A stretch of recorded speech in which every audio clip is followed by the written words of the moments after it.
Cordial saludo. Hoy les vengo a presentar el trabajo titulado Estudio comparativo de técnicas para detención de fugas en un banco de tuberías. Los autores, quienes hablan, la magíster Julia Andrea Gómez Camperos, la magíster Aide Yulaidi Jaramillo y el magíster Wilmer Guevara.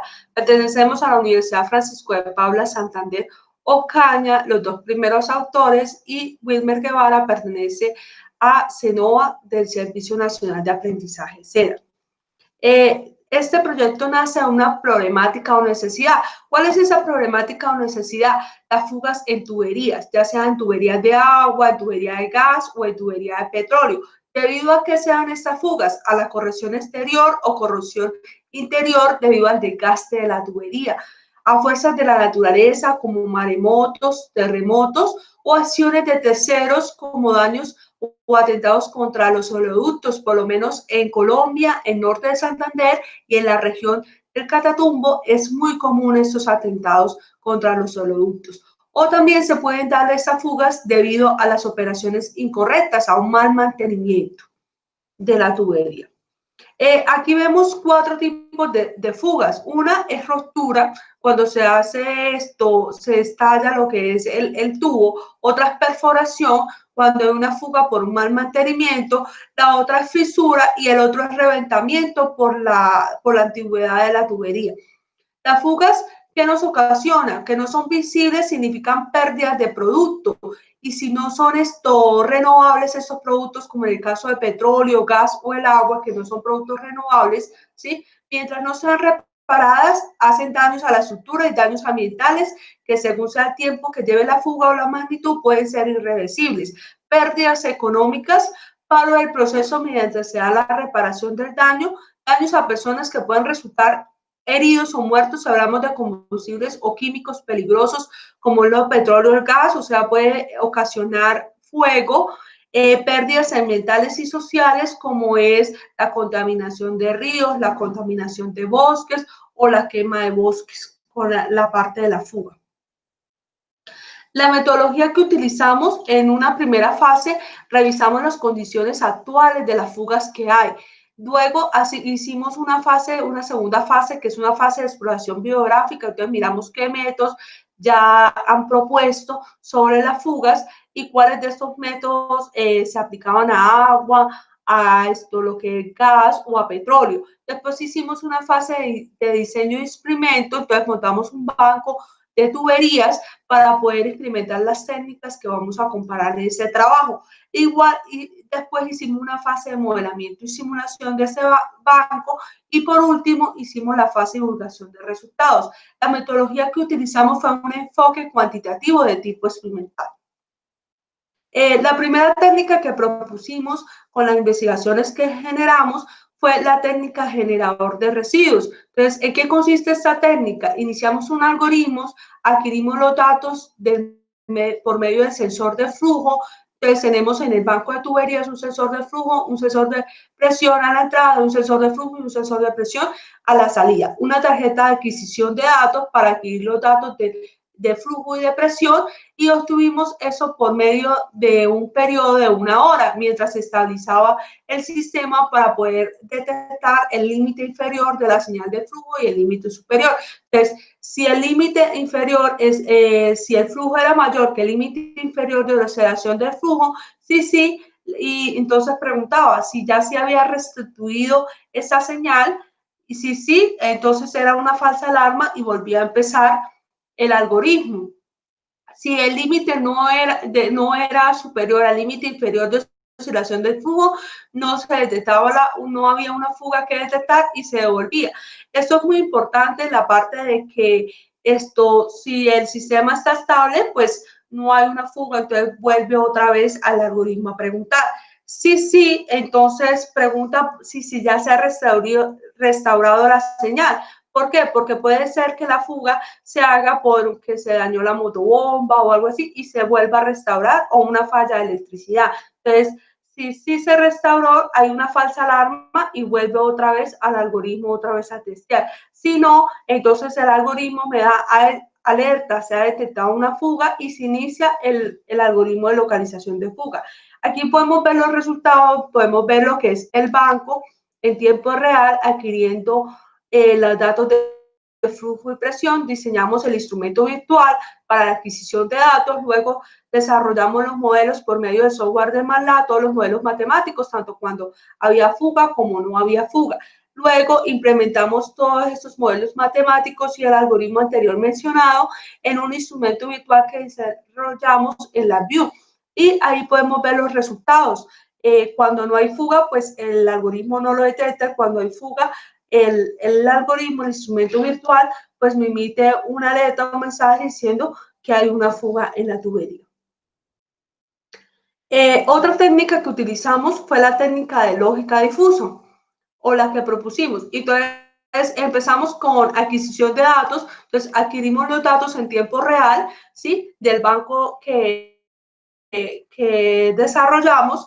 Entonces, adquirimos datos de qué? De presión y de flujo en un tiempo real. Luego procesamos esos datos e identificamos los rangos en operación normal y en operación con fuga. Luego diseñamos el controlador difuso. Entonces, acá en esta parte vemos cómo utilizamos las funciones de membresía, tanto de entrada como de salida, y las reglas del controlador difuso. Y luego diseñamos pues la interfaz mediante el software LabVIEW de este controlador difuso y nos da pues el reporte de resultados del diagnóstico. Entonces, acá en la imagen podemos ver la pantalla del instrumento virtual donde donde nos detecta la fuga y nos ubica la sesión donde ocurrió la fuga del trabajo. Y podemos ver también lo que es la parte del banco real implementado y fue el algoritmo pues que más óptimo nos detectó la fuga y también nos la localizó. Otro algoritmo que implementamos fue una red neuronal perceptor multicapa. Entonces, en esta parte, pues adquirimos los datos en tiempo real, con fugas, sin fugas, entrenamos la red neuronal, la validamos, entonces por eso ahí ven el algoritmo de entrenamiento, la red neuronal y la validación. Luego, pues, validamos a través de MATLAB e implementamos en el instrumento virtual para detectar la fuga, ¿sí? Y pues nos dio que nos ubica la fuga en tiempo real y nos determina niveles, o sea, nos ubica niveles de falsas alarmas, ¿sí? Entonces, ¿qué nos hace el algoritmo? Nos permite robustez y no nos da falsas alarmas del sistema. En la siguiente tenemos la tabla, el cual es el análisis comparativo de las técnicas. Entonces, tenemos 3 técnicas que utilizamos en este proyecto. La una fue el generador de residuos por el método de balance de masa y volumen. Entonces, el detalle, la ecuación de balance de masa presenta una desviación sistemática cuando ocurre una fuga. La ventaja es un principio fácil, la desventaja es sensible a perturbaciones arbitrarias a la dinámica de la tubería que provoca falsas alarmas, o sea, si la motobomba no funciona, entonces puede producir una falsa alarma. Utilizamos también un método de lógica difusa. La ventaja, pues uno nos ubica la fuga y nos da la sección donde ocurre la fuga bajo niveles de falsas alarmas con un costo mínimo. Es una buena ventaja. Y la desventaja, se debe conocer el sistema para poder realizar el controlador difuso. Otro método que utilizamos fue el método de redes neuronales por medio de un perceptor multicapa. La ventaja es el enfoque. A diferencia de los métodos analíticos, no se necesita conocer el modelo matemático de la tubería, ¿sí? Lo que hace que sea más aplicable y se puede implementar por medio solamente de conocer de los sensores, datos medios de flujos y presión. La desventaja, el procedimiento es complejo y requiere de varios datos para ubicar la fuga. Entonces, en lo que utilizamos solamente detectaba la fuga y no la ubicaba porque no teníamos varios sensores para poder ubicarla. Como conclusiones, entonces, este documento o esta investigación proporciona una comparación de 3 técnicas para detención y ubicación de fugas en una tubería piloto. Se diseña un esquema de diagnóstico de detención de fugas basado en un modelo difuso, utilizando datos experimentales recopilados de la planta piloto en modo operación normal. Se considera el problema de fugas en la tubería de circulación de agua, se han introducido diferentes flujos de agua en la planta real y se analizan los conjuntos de datos correspondientes para el diseño del sistema difuso. La capacidad de detención del algoritmo difuso implementado está bien justificada a través de varios experimentos. La principal ventaja del método es el uso del modelo difuso dinámico que puede entrenar a partir de datos de medición en lugar de aplicar complicadas leyes de principio. O sea, utilizamos matemáticas para poder aplicar ese controlador difuso. Esto puede permitir considerar diferentes tipos de fallas. Podemos ampliar este controlador difuso para detectar fallas en sensores, fallas en actuadores, en motobombas, en la tubería y diferentes regímenes de operación de la planta física. La implementación del algoritmo difuso propuesto da como resultado la detención correcta y temprana de la fuga en la tubería de circulación de agua. Faltaría implementarlo pues en la tubería de petróleo y de gas. La otra conclusión que llegamos, al implementar un control neuronal en la tubería, se logró con inmunidad al ruido, ya que la red neuronal es capaz de identificar patrones de conjunto de datos de entrenamiento.